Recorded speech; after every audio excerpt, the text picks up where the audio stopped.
छत्रपती संभाजीनगरमध्ये जिल्हाध्यक्ष पदाच्या निवडीच्या बैठकीमध्ये शिक्षकांच्या 2 गटामध्ये राडा। शिक्षक भीमराव मुंडे यांची राज्य सचिव गोविंद उगले यांना मारहाण।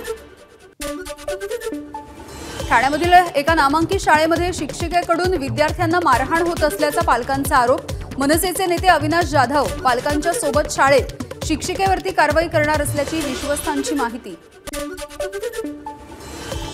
बदलापूर घटनेच्या नंतर मनसे आक्रमक। मनसैनिकांकडून मुंबईच्या शाळांमध्ये सुरक्षेची पाहणी। सुरक्षेच्या संबंधी आवश्यक उपाययोजना न केल्यास मनसे स्टाईल आंदोलन करण्याचा इशारा।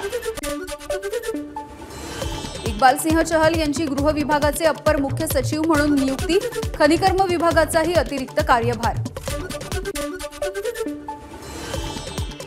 ईडीने अटक केलेल्या मंगलदास बांदल यांना 29 ऑगस्टपर्यंत पोलीस कोठडी, तर बांदल यांचे भाऊ प्रताप बांदल आणि पत्नी रेखा बांदल यांना देखील ईडीने बजावलं समन्स। ऐरोलीतील 30 हेक्टर आणि खारघरमधील 100 एकर जागा उद्योगपतीला देण्याबद्दल सिडकोच्या हालचाली। सिडकोच्या भूमिकेला महाविकास आघाडीचा विरोध, आंदोलन करण्याचा इशारा।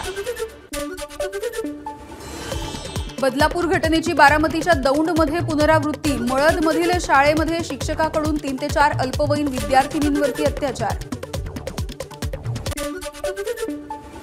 राष्ट्रवादीला कोल्हापूरमध्ये धक्का। प्रदेश उपाध्यक्ष A.Y. पाटील यांचा पदासह पक्षाच्या सदस्यत्वाचा राजीनामा।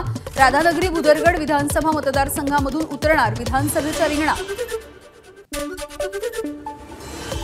ऑलिम्पिक पदक विजेत्या स्वप्नील कुसाळेचं त्याचं मूळ गाव असलेल्या कांबळवाडीमध्ये जंगी स्वागत। गावकऱ्यांनी काढली हत्तीवरून स्वप्नीलची मिरवणूक।